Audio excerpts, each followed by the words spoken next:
अखिलेश्वर अकारण करुणावरून आले भक्त वांछित कल्पतरू महाराष्ट्राचे चिरंतन सौभाग्य पंढरीश भगवान श्री पांडुरंग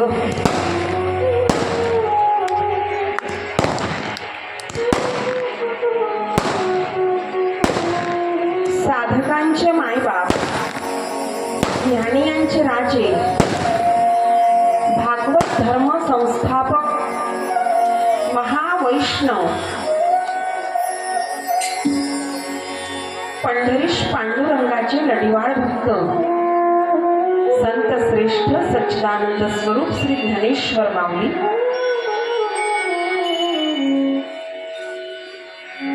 वारकरी संप्रदायाचे ऊर्ध्वयू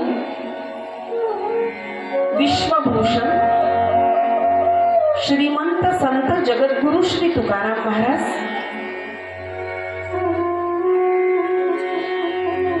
मानवतेचे महान पुजारी ब्रह्मलीन वंदनीय राष्ट्रसंत श्री तुकडोजी महाराज निष्काम कर्मयोगी वैराग्य मूर्ती गाडगे बाबा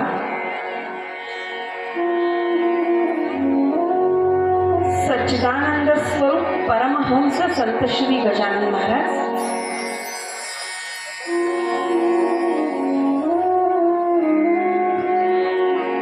परम श्रद्धेय परम मंगलमय सद्गुरु माऊली परम पूजनीय संत श्री अमरदास बाबा आणि संपूर्ण जगताला तारून नेणारी जगताची जननी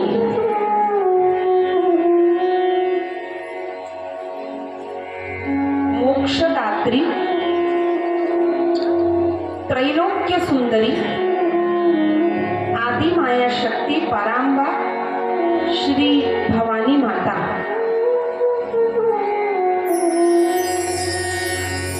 आयोजित श्रीमद भागवत कथा ज्ञान यज्ञ श्रवणाकरिता मंडपात उपस्थित मातृतुल्य पितृतुल्य भाग्यवान श्रद्धावान श्रोते मंडळी,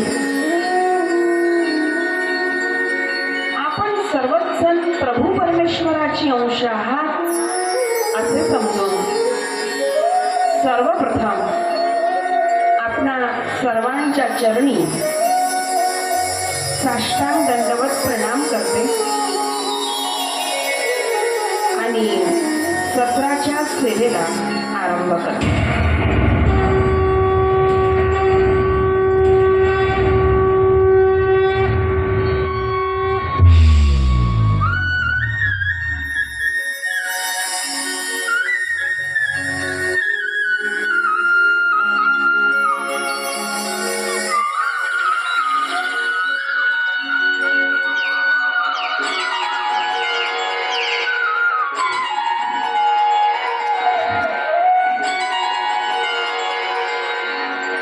प्रथम पूज्य गौरी नंदन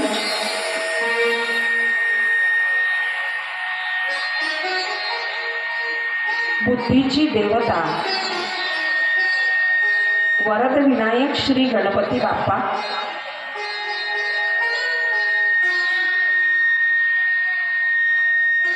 चित्सार सिंधू लीला पुरुषोत्तम रास रासेश्वर प्राणाधार भगवान श्री कृष्ण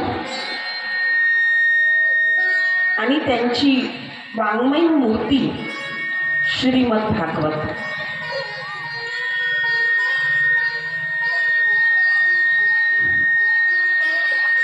आज चतुर्थ सत्रामध्ये आपला प्रवेश.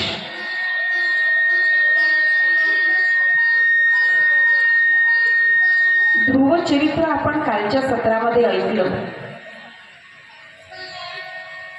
सोबतच प्रल्हादजींचं चरित्र आपण ऐकलं.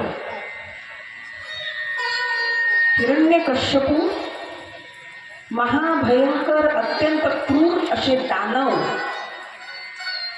आणि त्यांच्या घरी वैष्णव भक्त श्री प्रल्हाद जन्माला आले आणि स्वतःच्या पित्याच्या वधाचं कारण बनले.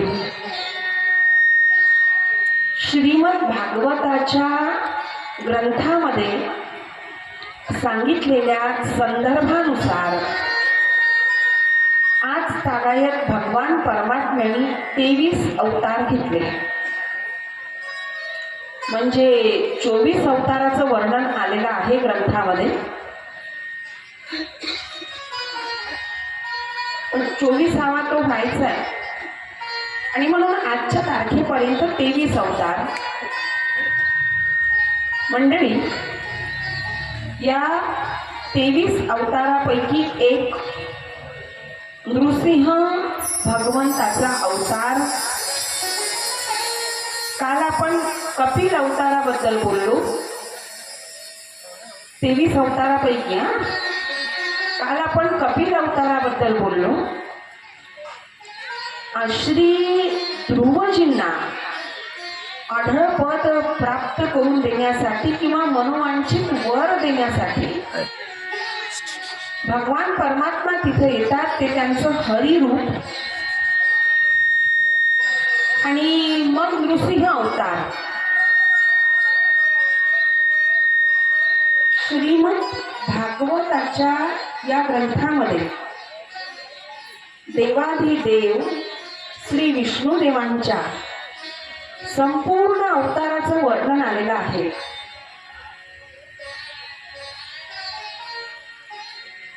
मंडळी,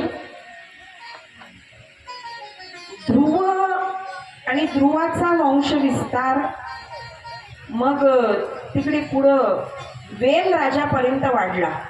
म्हणजे पृथु राजा आणि पृथु राजानंतर वेन राजा.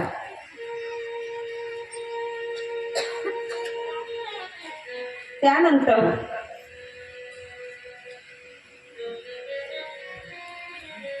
मनु राजाचे दुसरे पुत्र एक उत्तानपाद.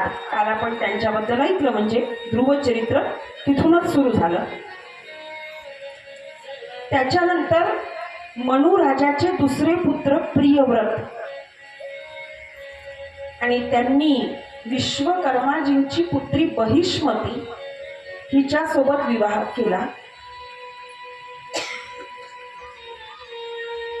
वंश विस्तार वाढला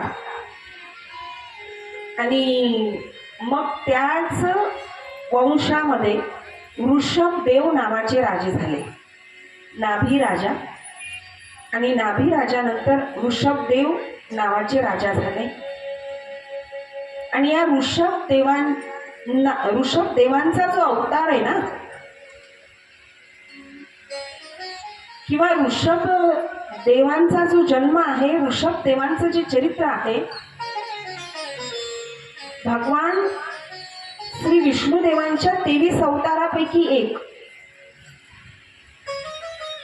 आणि मग तो कथाभाग अत्यंत सविस्तररित्या समोर आलेला आहे. वृषभराजाचे 100 पुत्र आणि 100 पैकी मग 9 जण, 9 नारायण. त्यानंतर 81 पुत्र हे कर्मकांडी पौराहित्य करणारे. पुन्हा अधिक 9 द्वीपाचे अधिकारी आणि 1 पुत्र त्यांचा राजा भरत.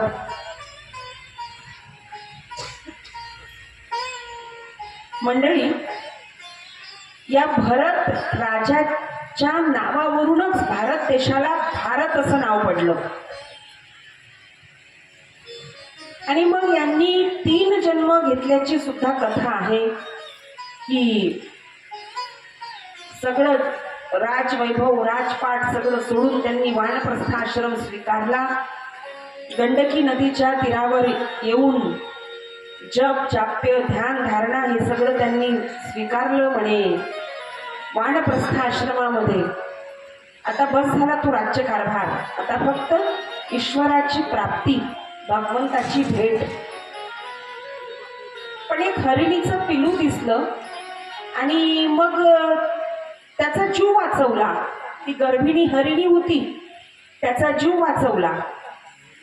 ती आई गर्भिणी होती, प्रसूतीच्या वेदना, सिंहाची डरकाळी, पाण्याच्या प्रवाहाला वेग, म्हणजे अर्ध तिचं शरीर नदीत अर्ध काठावर, ती गेली वाहत पाण्याच्या वेगासोबत.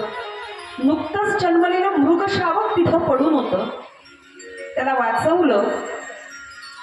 जप मागं पडला आणि आता वानप्रस्थ आश्रमामध्ये नवा एक आश्रम सुरू झाला, त्या हरिणाच्या पिलाचं लालन पोषण. आणि मंडळी, त्यावेळी मरताना हरिणाची चिंता होती की कसं होईल आता याचं, मी तर मरत आहो. आणि मग हरिणीच्याच पोटी जन्म झाला, जन्म घेणे लागे वासनेच्या संगे. आणि मग पुन्हा अधिक एक जन्म, कारण जेव्हा हरिण बनून येतात, वृद्धेश्वर इथून आले तात्या,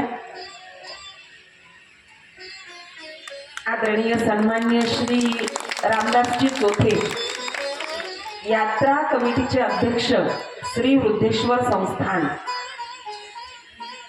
आणि पंचक्रोशीमध्ये जिथं जिथं कथा असते तिथं तिथं तात्या एक दिवस तरी हजेरी लावत असतात. सुंदर अत्यंत लढीवाळ व्यक्तिमत्व, श्री वृद्धेश्वराच्या कृपेनं कृपांकित असं. एकदा व्यासपीठाकडून त्यांचं शब्द सुमनांनी स्वागत, आयोजकांकडून स्वागत.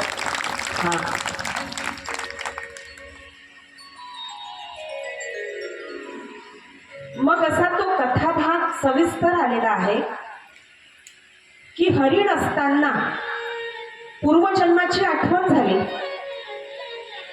आणि म्हणे आता ईश्वरा एक जन्म तुझ्या भेटीसाठी, तुला प्राप्त करण्यासाठी.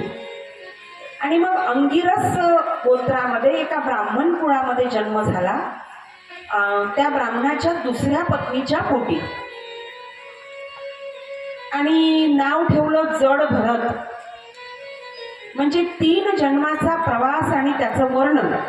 पहिल्यांदा राजा भरत, त्यानंतर हरिण आणि त्यानंतर पुन्हा मनुष्य देह. आणि नाव ठेवलं जड भरत. एक दिवस सिंधू संवीर देशाचे राजा रघुगण तिथं आले आणि त्यांची पालखी उचलायला एक सेवेकरी कमी पडत होता.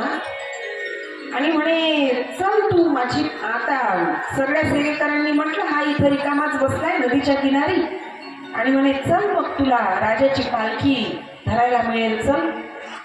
आणि आणलं, राजाची पालखी धरली.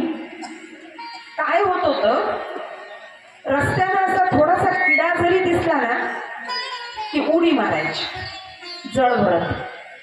तो किडा माझ्या पायानं चिंगरून मरू नये म्हणून. आणि मग उडी मारली का आतमधल्या राजाला धक्का लागायचा. राजाने पालखी थांबवली, विचारलं. अहंकारानं उन्मत्त झालेल्या राजाने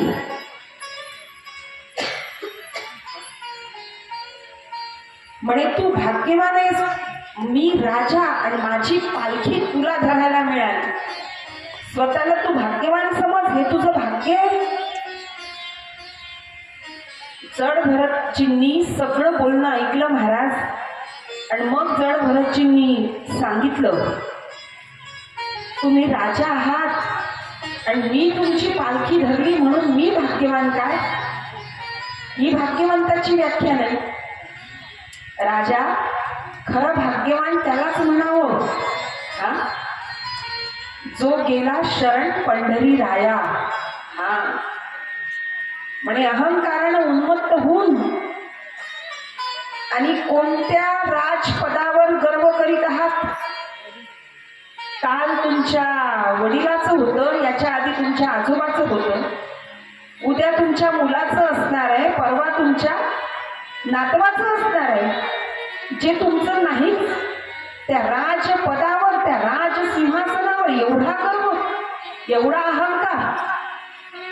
राजाच्या डोक्यामध्ये प्रकाश पडला आणि राजाने आदराने आपल्या राज्यामध्ये नेलं आणि गुरुचं स्थान दिलं. अशा प्रकारे भरत राजाचं चरित्र इथं आलेलं आहे. श्री शुक देवांच्या मुखारविंदामधून राजा परीक्षिताच्या उद्धारासाठी ही श्रीमद भागवताची कथा चालली आहे. श्री गणपती बाप्पांच्या कृपेनं आणि भगवान श्री कृष्णाच्या मर्जीनं तीच कथा मनाच्या एकाग्र भावानं इथं आपण ऐकत आहोत. अत्यंत सुंदर असा प्रत्येकाच्या मनामध्ये भाव आहे. कथा भाग श्रवणासाठी प्रत्येक मंडपात बसलेला प्रत्येक श्रोता उत्सुक आहे. प्रत्येकाच्या मनामध्ये एक आगळी वेगळी जिज्ञासा आहे आणि अशा सुंदर पवित्र भावाने कथा श्रवण करीत आहोत आपण. मंडळी,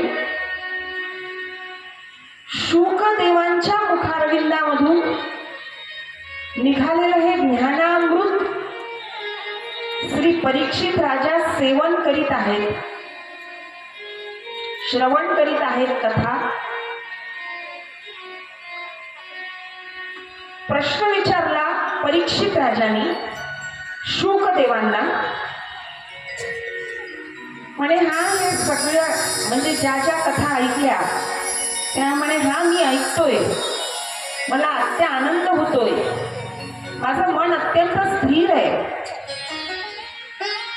7व्या दिवशी मरण मला माहीत असतानाही त्या मरणाच्या भीतीनं माझं मन बिलकुलही चंचल होत नाहीये.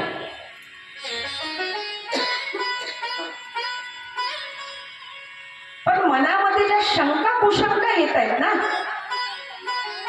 त्यांनी मात्र मन अस्थिर होत आहे. शुकदेव म्हटले, काय शंका आहे मनात परीक्षिता, अशी काय शंका आहे? परीक्षित राजांनी विचारलं. म्हणे एखादा असा जीव नाही जे भगवंताचे भक्त आहेत त्यांचा उद्धार तर निश्चितच आहे, प्रश्नच नाही. पण म्हणे एखादा असा जीव ज्याने आयुष्यभर पापकर्मच केला आहे आणि त्याला अगदी मरताना म्हणे केलेल्या पापाचा पश्चाताप झाला, अगदी मरताना केलेल्या पापाचा पश्चाताप झाला आणि जर त्यांनी त्याचं प्रायश्चित्त केलं, भगवान परमात्म्याची क्षमा मागितली, तर भगवान परमात्मा त्याला क्षमा करतो काय? प्रश्न एकट्या परीक्षित राजांनी विचारला. पण महाराज, हा प्रश्न आपल्या सगळ्यांच्या हिताचा आहे. हा सगळ्यांच्या हिताचा आहे.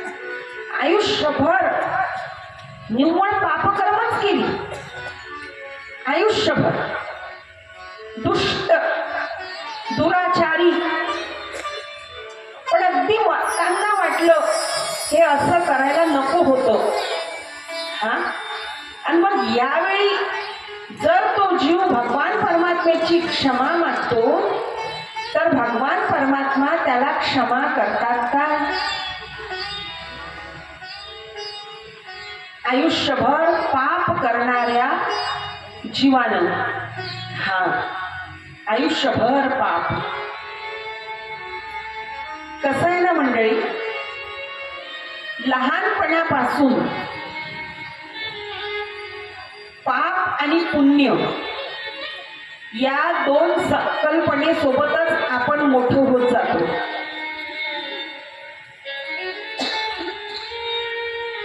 पाप आणि पुण्य सगळ्यांना सांगितलं जातं, अगदी लहानपणापासून सगळ्यांना शिकवलं जातं की पाप करू नये, ते फार वाईट असतं. पाप करणं चांगलं नाही, पाप करणं फार वाईट आहे. आणि नेहमी पुण्यच करावं.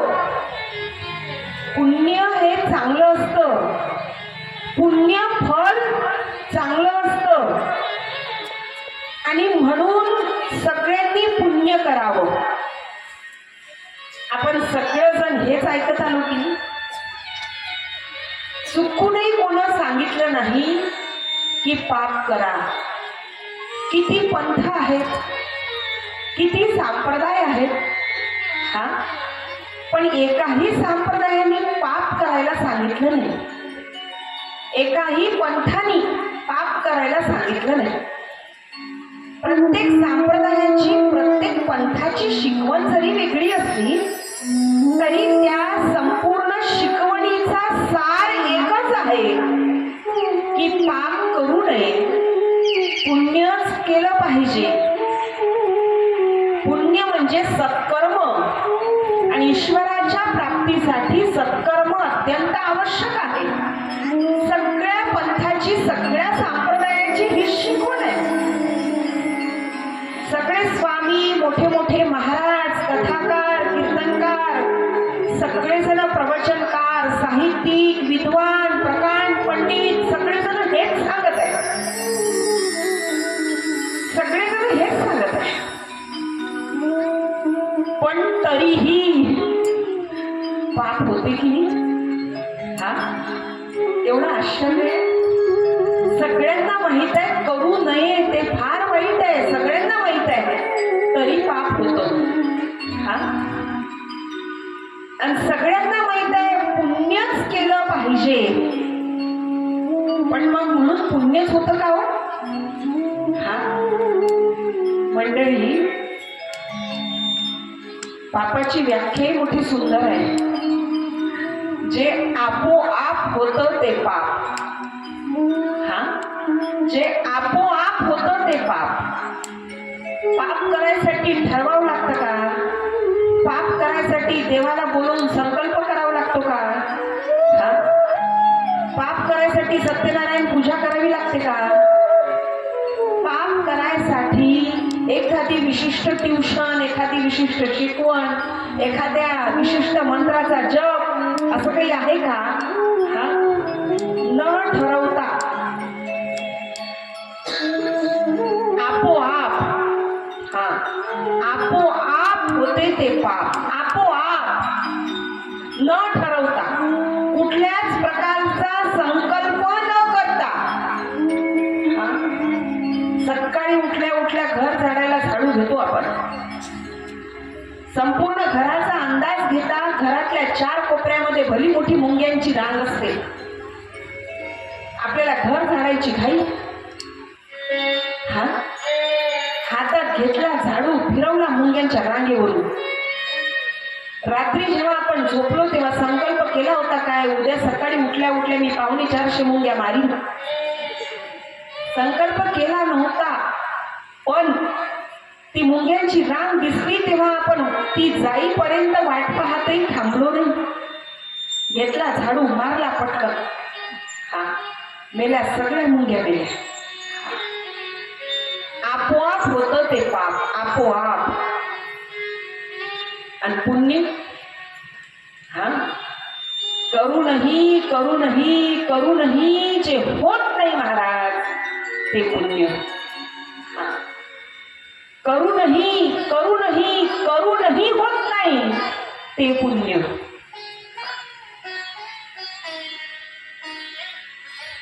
पाप जर कमी करायचं आहे आणि पुण्य जर वाढवायचंय, काल आपण बोललो ना, इथं सगळं सोपं सांगितलंय शास्त्रात, पुराणात. पाप जर कमी करायचं आहे आणि पुण्य जर वाढवायचंय तर काय सांगितलंय? पापाची राशी जर कमी करायची आहे तर म्हणे पाप सांगत चला. तेवढी पंचायत महाराज. हा, पापाची राशी कमी करायची आहे ना, मग पाप सांगत चला. आणि पुण्य वाढवायचंय ना, अजिबात सांगू नका.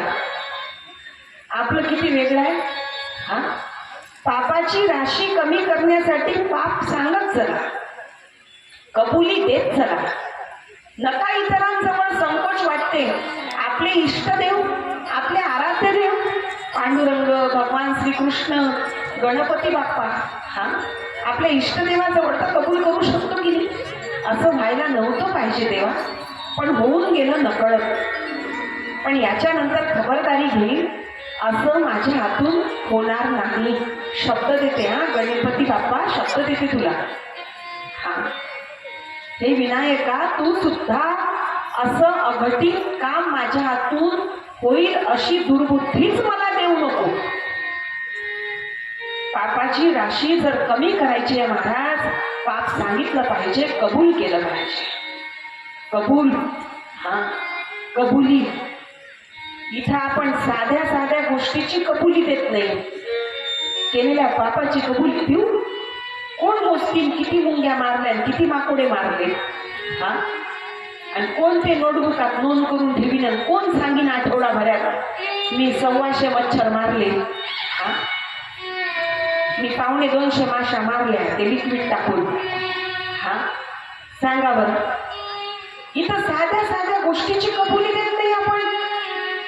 सून म्हणते सासूला, आत्या तुम्ही रूमच्या बाहेर आल्या बघा, फॅन सुरूच होता. आजपर्यंत कोण्या सासूला कबूल केलं मला दाखवून द्या एक तरी सासू.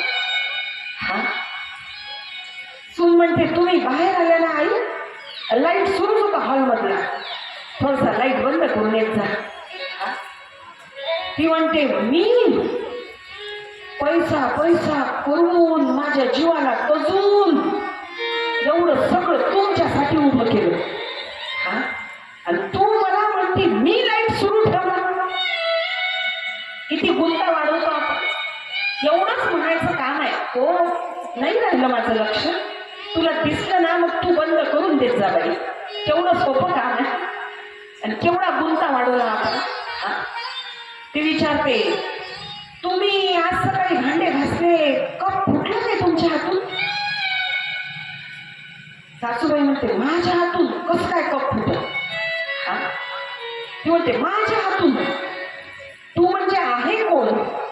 हा, ती म्हणते माझ्या हातून कसं काय कप फुटल. मग सूनबाई हुशार, स्मार्टफोन वापरणारी. सूनबाई म्हणते नाही नाही, जेव्हा भांडे तुम्ही घासायला बसले ना तेव्हा 6 कप होत, टोपल्यात 5 आहे. आता तरी कबूल करावं की. ती म्हणते हा फुटला असेल नाही तरी 2-3 कप पहिलेच टिचले होते. हा, साध्या गोष्टीची कबुली देत नाही आपण, पापाची देऊ. हा, पुण्य म्हणे कुणाला सांगू नका. खरंय कवली, खरंय. एक साधा 1100 रुपयाचा सिलिंग फॅन एखाद्या देवस्थानाला, एखाद्या धर्मशाळेला दिला, आपण त्यांना सांगतो नाही नाही पेंटर येणार आहे, नाव पेंटिंग करणार आहे, त्याच्यानंतरच फिटिंग करा. हा, कशाला नाव टाकता त्या पंख्यावर. तो पंखाही गरगर फिरतो, त्याच्यासोबत तुमचं नावही गरगर फिरतं. हा, नाही नाही असं कसं जमलं. आपण तिकडून पेंटर बोलवला. हा, नाव टाकल्याशिवाय पंखा फिटिंग करू नका. पाप कुणाला सांगू नका असं शास्त्र सांगते. नाही, पुण्य कुणाला सांगू नका असं शास्त्र सांगते. आपण नेमकं पुण्य सांगितल्याशिवाय राहत नाही, पाप लपवल्याशिवाय राहत नाही. हा, नेमकं पाप लपवल्याशिवाय राहत नाही, पुण्य सांगितल्याशिवाय राहत नाही. हा, काय आमच्या गावात कथा झाली, भागवत कथा. तिकडून विदर्भातून बाई आली होती कथा करायला. हा, आता रोज चांगलं चालत होतं, वर्गणी द्यायची देऊन टाकले आपले 201 रुपये द्यायचे. 201 आणि गोंगाटा 2000 रुपयाचा. हा, आणि महाप्रसादाला जेवायला 12 जण. हा, असा नियमच काढला पाहिजे. मी आता इतक्या प्रत्येक कथेत सांगणं सुरू केलं.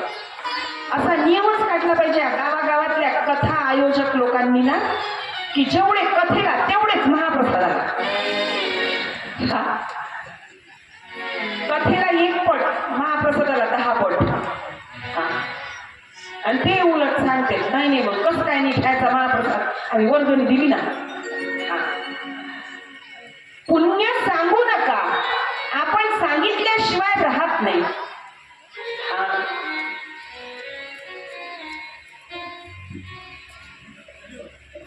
खालीवर होते. पुण्य सांगू नका, आपण सांगितल्याशिवाय राहत नाही. पापाची कबुली करा, कबुली द्या, आपण पाप लपवल्याशिवाय राहत नाही. मंडळी, पाप आणि पुण्य या दोहोंसोबत आपण मोठं झालो. सगळ्यांना माहित आहे पुण्य वाईट आहे, पुण्य चांगलं आहे, सगळ्यांना माहित आहे. आणि पाप अत्यंत वाईट आहे, सगळ्यांना माहित आहे. पण तरी असं नाही मग जगात सगळं पुण्यच होतं. हा. उलट पुण्यापेक्षा जास्त पटीनं पापच होतं. हा. कशी गंमत आहे, सगळ्यांना माहित आहे, पण तरी पापाचाच भार जास्त आहे, पुण्याचा कमी. हा. माय बाप हो, श्रीमद भागवताच्या कथेमध्ये आज परीक्षित राजा मोठा सुंदर प्रश्न विचारतात.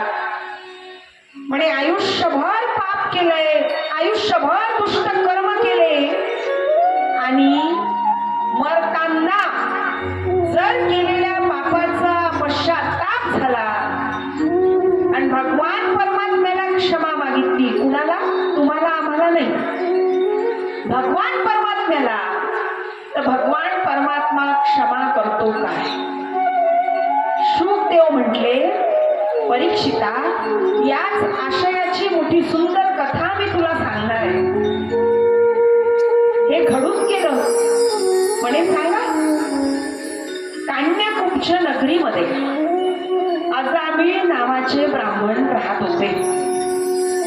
अजामिळ, काण्यकुब्ज नावाचं नगर.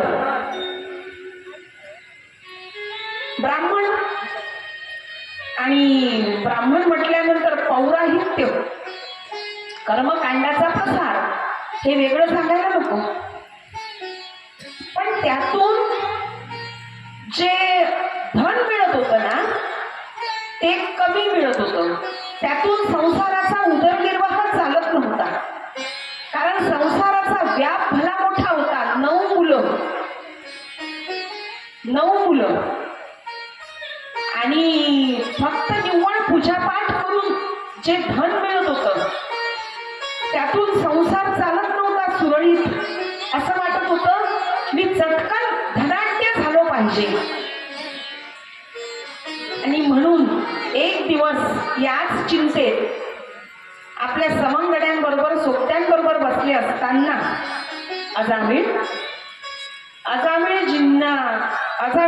अजामिळजींनी आपल्या मनातली इच्छा, मनातली चिंता बोलून दाखवली. आणि मग त्यांच्या मित्रांनी, त्यांच्या सोबत्यांनी सांगितलं, असं असेल तर असं कर, तू आम्हाला जॉईन होऊन जा. आमचा एक मोठा सुंदर बिझनेस आहे, तू आम्हाला जॉईन होऊन जा. म्हणजे तू आमच्याशी येऊन आम्ही जे काम करतो ना, हा, ते आमच्या कामात तू पण दाखल होऊन जा, आमच्या तुकडीमध्ये, आमच्या टीममध्ये, आमच्या ग्रुपमध्ये. कसं काय? दिवसभर माझी पूजापाठ चालते. मित्र म्हटले, दिवसभराचं कामच नाही, आम्ही रात्री करतोय आमचं सगळं काम. दिवसभर आम्ही काहीच करत नाही, आम्ही रात्री करतोय, सगळे झोपल्यावर. काय करता? म्हणे सगळे झोपले का आम्ही त्यांची घरं फोडतो आणि चोऱ्या करतो, आणि आलेला ऐवज, मिळालेला ऐवज तो सगळेजण सारखा वाटून घेतो. म्हणे हे चांगलं आहे, कुणाला माहिती होणार नाही. आणि मग अजामिळ त्या तुकडीमध्ये सामील झाले, चोऱ्या करू लागले. काय होतं, अजामिळजींची जी पत्नी होती, तिला एक सुंदर आणि एक आदर्श म्हणू आपण, आदर्श अशी सवय होती. वारकरी येऊ, कोणीही यात्रेकरू येऊ, ती त्यांना जीव घालायची. आणि गावात सगळ्यांना माहित होतं बरं. आणि म्हणून गावात असे नवे यात्रेकरू का दिसले की नाही, तर गावकरी म्हणायचे, जा जा अजामिळाच्या घरी जा, त्याची पत्नी तुम्हाला जीव घालेल पोटभर, वरून दक्षिणा पण देईल, जा तुम्ही. म्हणजे अशा पद्धतीनं सगळेजण अजामिळाचं घर दाखवायचे. आणि या तिच्या सवयीप्रमाणे एक यात्रेकरू म्हणजे वारकरी म्हणजे संतच म्हणू आपण, त्यांचा एक भला मोठा जथ्था म्हणजे ग्रुप, यात्रेकरू सगळे 5-50 ते आलेत. आगत स्वागत झालं, पंगत झाली जेवणाची. यात्रेकरू जायला लागले. जे कोणी संत ऋषीमुनी आले होते, यात्रेकरू आले होते, वारकरी आले होते, ते जायला लागले. तिने विचारलं, म्हणे थांबा थांबा, दक्षिणा घेऊन जा. त्यांचे सगळ्यात मुख्य संत जे होते ना, त्यांनी तिला बोलवलं, म्हणे इकडे ये. पती काय करतात काय नाही काही विचारलं नाही. संतच ते काही विचारलं नाही. म्हणे तू गरोदर आहेस ना? म्हणे हो. मग मी म्हणतो ती दक्षिणा मला देशील? म्हणे हो. तुला जर पुत्र झाला ना, तुझ्या पुत्राचं नाव नारायण ठेव. म्हणे ठीक आहे, तुझ्या पुत्राचं नाव नारायण ठेव. म्हणे ठीक आहे, मी तुम्हाला आश्वासन देते. 10वाही पुत्रच झाला. आणि सांगितल्याप्रमाणे, संतांना वचन दिल्याप्रमाणे नाव नारायण ठेवलं. संत गेली निघून. आणि त्याच्यानंतर मग काही दिवसानंतर बाळणपण झालं, मुलगा झाला, नाव नारायण ठेवलं. इकडे अजामिळाच्या चोऱ्या सुरूच होत्या. हिंमत वाढली. चोऱ्या करता करता मोठमोठे दरोडे. आणि मग एक कुख्यात, हा लुटारू म्हणा, चोर म्हणा, अजामिळजींच्या नावाला ही सगळी संबोधनं लागली. तर एक दिवस हे सगळं असं सुरळीत चालू असताना एक दिवस वय 88 वर्ष झालं अशी जाणीव झाली. आणि मुलांसोबत चर्चा करताना मुलांनी सांगितलं, म्हणे तुम्ही आता घराच्या बाहेर पडायचं नाही. आता सगळं आमचं आम्ही बघू, तुम्ही घराच्या बाहेर पडू नका. आता आम्ही मोठं झालो, आमच्या पुरतं आम्ही कमवतो. आता काय झालं महाराज, अजामिळ नावाचे ब्राह्मण, वय वर्ष 88, सगळ्या मुलांनी आग्रह केला म्हणून घराच्या बाहेर न पडता घरातच, म्हणे हा सगळ्यात लहान आहे ना नारायण, याला तुमच्यासाठी घरी ठेवतो. काही तुम्हाला लागलं, काही हे झालं, तुम्ही या नारायणाला मागा. आणि मग असं 6 महिने झाले, 4-6 महिने झाले. आणि पाहता पाहता अजामिळ अंथरुणाला खिळले.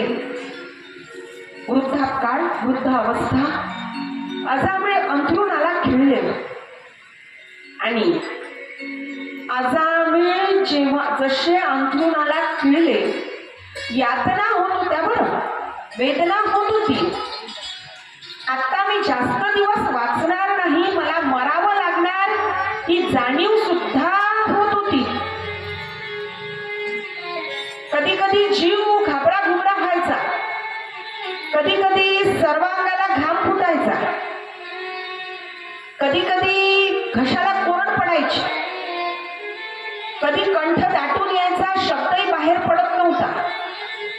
कधी कधी खूप बोलावंसं वाटे, पण काय बोललं हे समोरच्याला काहीच कळत नव्हतं.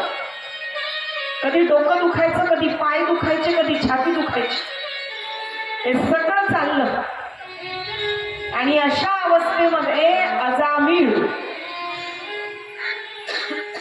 अंथरुणावर पडल्यानंतर मनात विचार करत आहे की एवढ्या यातना मलाच का होत आहे, एवढ्या वेदना मलाच का होत आहे. आणि मग आतमधून आवाज आला, मी दुराचारीपणानं वागलो ना. मी ब्राह्मण होतो पण केवढं पाप माझ्या हातून झालं.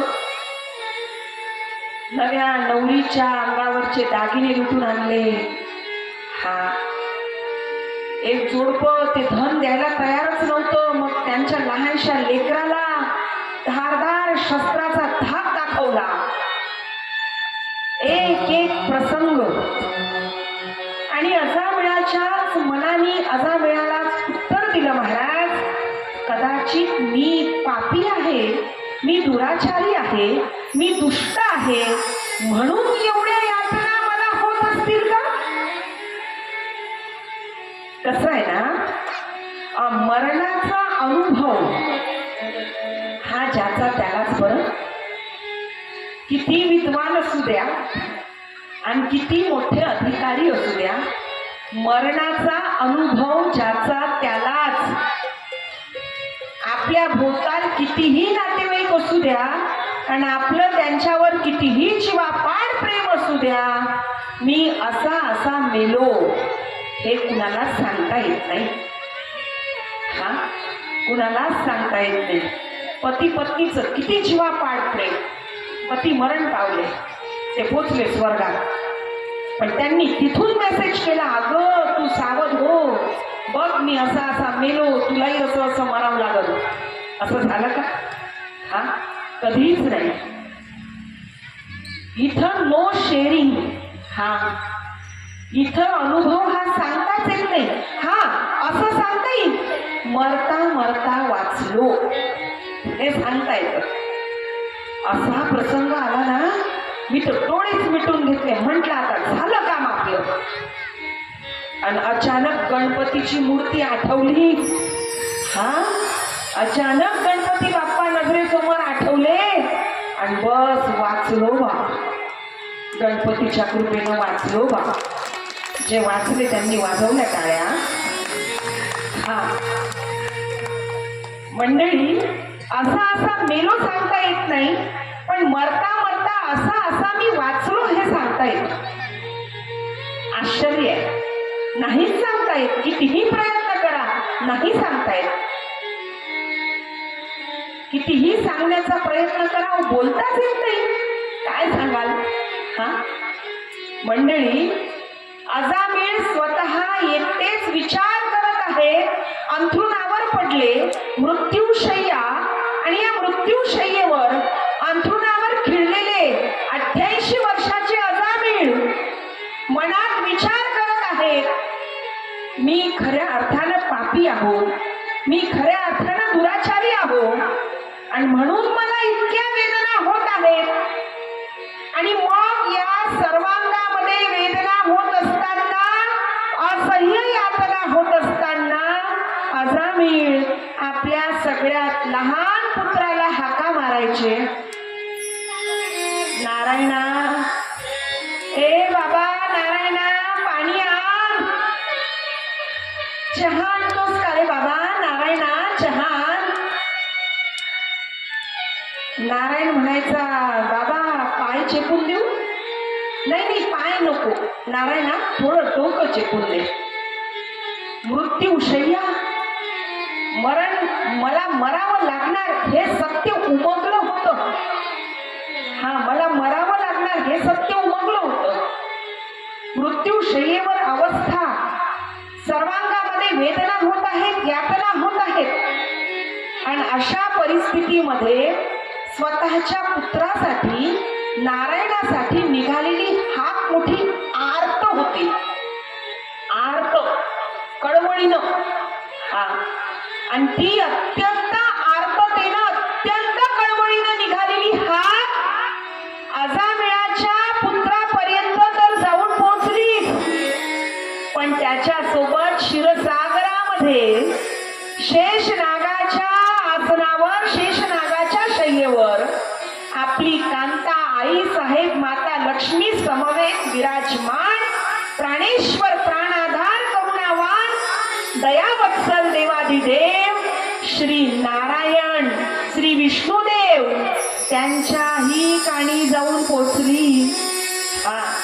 नीर म्हणजे पाणी, नीर म्हणजे पाणी आणि नीर मध्ये वास करणारे, नीर मध्ये आयन करणारे, हा असे ते नारायण, असं नाव पडलं नारायण विष्णुदेवाचं. मंडळी, कथेच्या सोबत अभ्यासही महत्वाचा आहे. नारायणाला हाक ऐकायला गेली आणि नारायणाने काय केलं, प्रत्यक्ष विष्णुदेवांनी काय केलं, आपले पार्षद पाठवले. जा, तो अजामिळ या गावामध्ये तिथं आहे मृत्यूशय्येवर, आणि तो मला हाका मारतोय. एव्हा ना यमाचे दूत येऊन पोचले होते. विष्णुदेवाचे पार्षद एका बाजूला, यमाचे दूत एका बाजूला, आणि मधात मृत्यूशय्येवर असह्य यातना सहन करणारे अजामिळ. यमदूत म्हणत आहेत, आयुष्यभर पाप केलं, आयुष्यभर दुराचार दुष्टतेने वागला हा, याला आम्ही नरकामध्ये न्यायसाठी आलो. पण विष्णुदेवाचे पार्षद म्हटले, आयुष्यभर दुराचार केला, आयुष्यभर पाप कर्म केले, पण मरताना आमच्या स्वामींना हाक मारली. आमचे स्वामी करुणावान आहेत, दयावान आहेत, आणि त्यांनी सांगितलं म्हणे हा जीव वैकुंठामधला आम्ही न्यायला आलो. हा मंडळी, आयुष्यभर हा मरताना देवाचं नाव मुखामध्ये यावं यासाठी आयुष्यभर, संपूर्ण जीवनभर हा ईश्वराचं नामचिंतन करावं लागतं. करीना स्वामी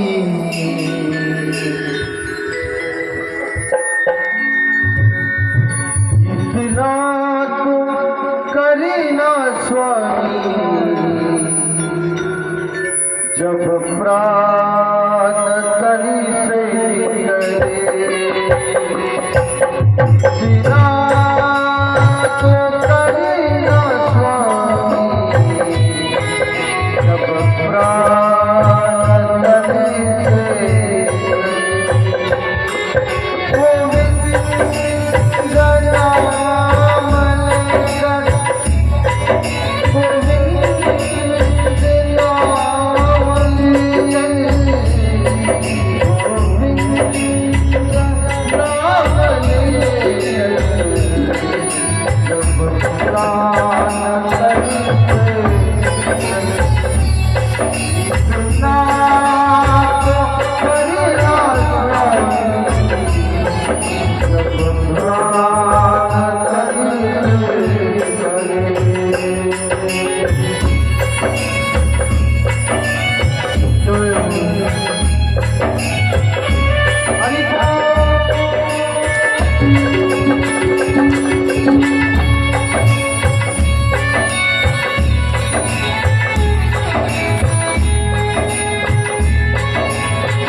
श्री गंगा जी का तट हो, यमुना का पंचवट हो, रसावला निकट हो, जब प्राण तन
जय श्री राम।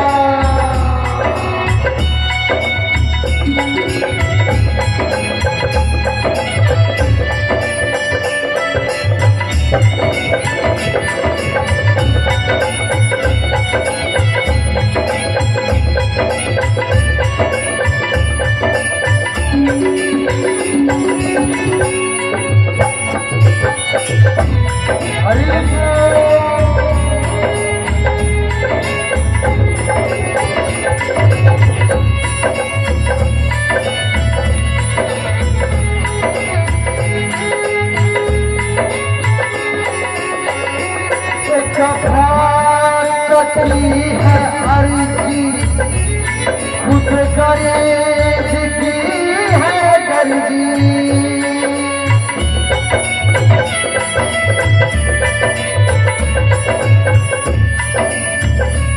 ये भारत की है अर्जी खुद गणेश की है गर्जी।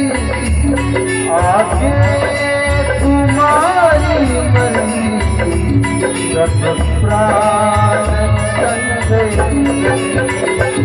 गोविंद नाम ले, गोविंद नाम ले,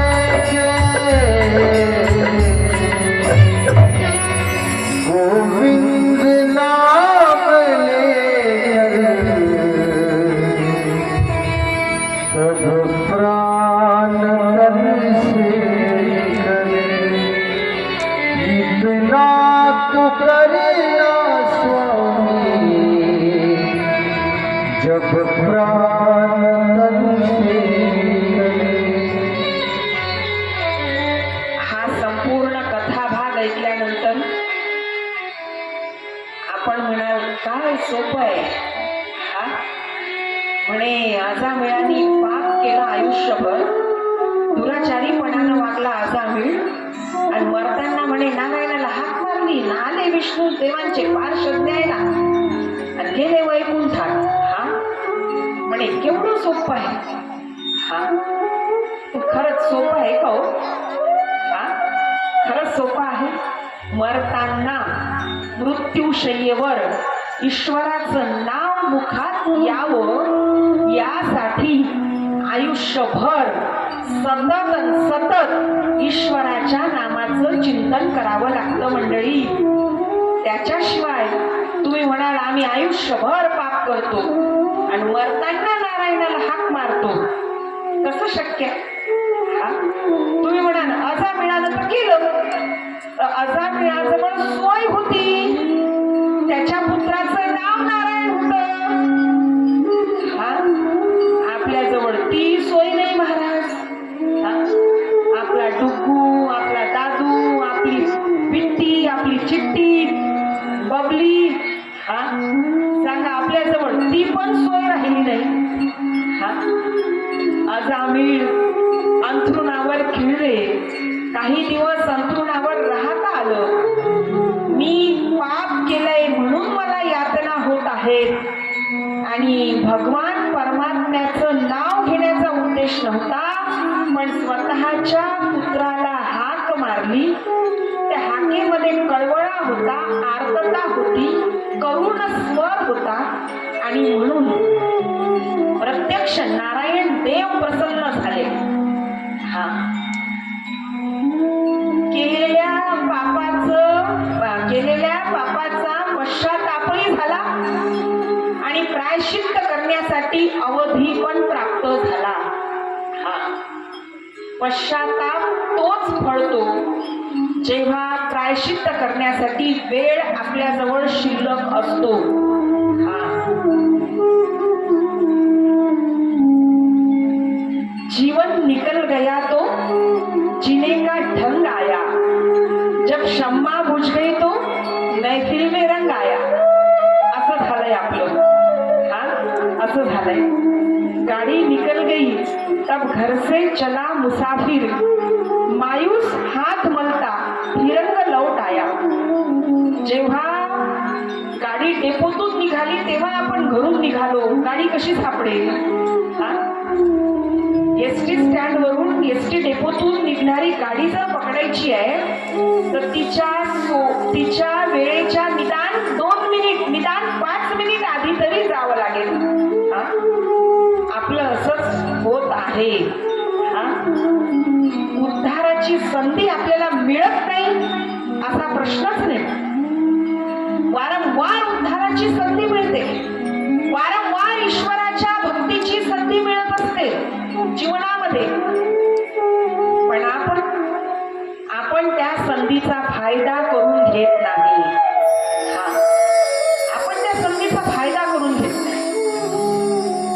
वारंवार आपल्याला संधी देतो ईश्वर, वारंवार आपण फायदा करून घेतो त्या संधीचा. डोळ्यात मोतीबिंदू झाला, देवाला वाटते चला आता तरी हा हरिपाठात येईल, आता तरी हा हरिपाठात येईल. पण असं होतं का. हरिपाठात जात नाही आपण, जातो दवाखान्यात आय स्पेशालिस्ट. आणि मग तिथं गेल्यानंतर आपल्याला सांगितलं जातं बघा, एक लेन्स 10,000ची, एक लेन्स 15,000ची.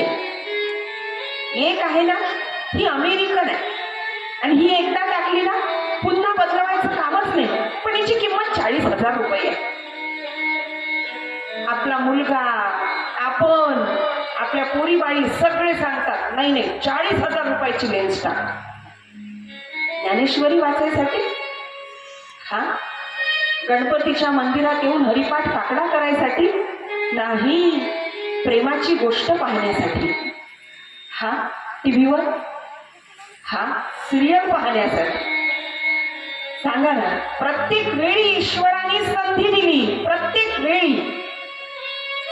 दात काय पाडले, आमच्या डोळ्यात मोतीबिंदू काय तयार झाला, देवानं 4 पाडले, आम्ही दवाखान्यात गेलो 6 पाडले त्या डॉक्टरनं आणि 10 नवे बसवले, आमच्याजवळून 80,000 घेतले, तरी आम्ही ज्ञानेश्वरीचा एकही श्लोक, एकही ओवी चावली नाही.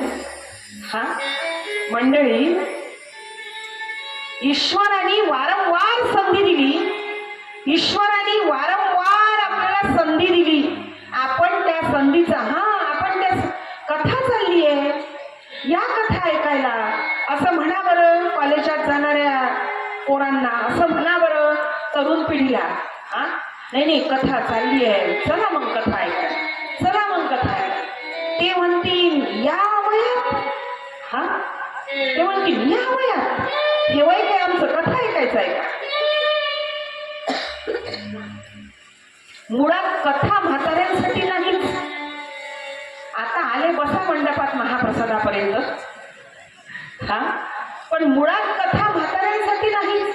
अहो, जीवन कसं जगावं याची प्रेरणा कथेतून मिळते महाराज.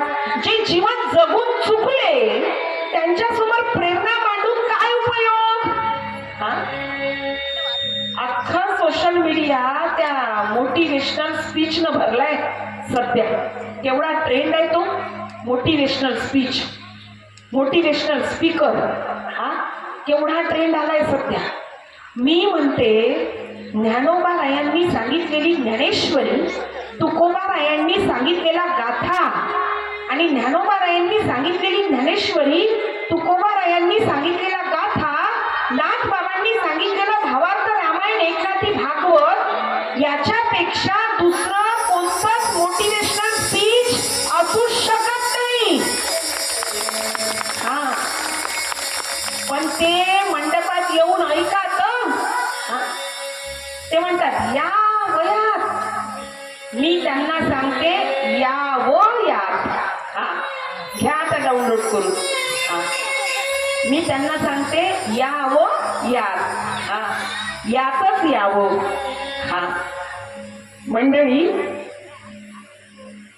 अजामिळाजवळ सोय होती म्हणून अजामिळाचा उद्धार निश्चित झाला. हा ही कथा इथं सुरू आहे म्हणजे काय, ईश्वराने दिलेली ही संधीच आहे आपल्याला. हा श्री गणपती बाप्पांकडून मिळालेली ही संधी आहे. हा कारण आपल्याजवळ संधी होती उद्धाराची. आपल्या लेकरा बाळांची नावं आपण ठेवू शकलो असतो देवाधिकांची, त्या निमित्तानं तरी ईश्वराच्या नावाचा जप. पण आपण ती सोय आपल्याजवळ वाचवली नाही. हा मग आता गणपती बाप्पांनी, श्री गणेशांनी दिलेली ही संधी तर ओळखा. हा आणि स्वतःच्या उद्धाराची वाट निश्चित करून घ्या मायबाप हो. जिवंतपणी तो स्वर्ग कथेच्या श्रवणानं आपल्याला प्राप्त होतो. मरणानंतर काय स्वर्गाचं घेऊन बसला तो. हा ते तर त्या पेंटरचे उपकार आहे. आपल्या फोटोच्या खाली जो नाव पेंटिंग करतो ना, ते त्या पेंटरचे उपकार आहे महाराज. तो स्व करून शून्य देतो आणि मग आपलं नाव लिहितो आणि मग तेरवीला आलेले सगळे स्वर्गवासी स्वर्गवासी स्वर्गवासी असं वाचतात. हा ते त्या पेंटरचे उपकार आहे. मरणानंतर काय स्वर्ग, मरणानंतर काय नरक. शुभ कार्य कराल तर स्वर्ग जिवंतपणी प्राप्त होईल. अशुभ कार्य कराल तर नरक सुद्धा जिवंतपणी प्राप्त झाल्याशिवाय राहणार नाही. पाप जर कराल, तुम्ही आम्ही सगळेच, आपण पाप जर करू तर जिवंतपणी नरक यातना भोगावे लागतील. आणि आपण जर पुण्यच केलं तर जिवंतपणी स्वर्ग प्राप्त होईल. हा जिवंतपणी. मंडळी, सुंदर असा हा कथाभाग, अत्यंत प्रेरणादायी असं प्रत्येक कथेमधलं तत्वचिंतन. हा फक्त ज्या पद्धतीनं सांगितलं जात आहे की नाही तेवढ्याच तळमळीनं स्वीकारा. हा जेवढ्या तळमळीनं सांगितलं जात आहे ना तेवढ्याच तळमळीनं स्वीकारा. आणि मग बघा आयुष्याचा स्वर्ग होतो की नाही. राष्ट्रसंत तुकडोजी महाराजांनी मोठे सुंदर शब्द लिहिले. कीर्ती तोची स्वर्ग खरा आणि अपकीर्ती नरकाचा पसारा. That's all. आटोपलं. हा कीर्ती तोची स्वर्ग खरा आणि अपकीर्ती नरकाचा पसारा. मरणानंतर कशाला स्वर्ग, कशाला नरक मायबाप हो. सोपं करून सांगू का, दोन वेळपैकी एक दिवसातून 2 वेळपैकी एका वेळी घरातल्या 3 पिढ्या एकत्र बसून जर जेवण जेवत असेल तर त्या घरात स्वर्ग नांदतो. ते घर स्वर्ग आहे. आणि पाहू दे सगळ्यांना हा स्वर्ग. हा मंडळी, सुंदर अशी श्रीमद भागवताची कथा शुद्ध शिकवण देते, पारदर्शक ज्ञान शिकवते. पारदर्शक असं ज्ञान शिकवते. अत्यंत सुंदर अशी श्रीमद भागवताची कथा. हा आणि म्हणून या श्रीमद भागवत कथेचा जो कोणी आश्रय घेतो ना तो अज्ञानी राहत नाही, तो ज्ञानी बनतो. तो साधारण जीव राहत नाही, तो ईश्वराचा भक्त बनतो. आणि तो फक्त भक्त बनत नाही, तो ईश्वराचा परमप्रिय भक्त बनत असतो. जो कथा वारंवार ऐकतो ना, तो भगवान श्रीकृष्णाचा परमप्रिय भक्त बनत असतो. हा, श्री गणपती बाप्पांनी सुद्धा त्यांच्या लीला चरित्रामध्ये आपल्याला हे शिकवलंय. हा, श्री गणपती बाप्पांचं लीला चरित्र मोठं सुरस आहे, अत्यंत सुंदर आहे, अत्यंत सुरस आहे, मनाला पवित्र बनविणारं.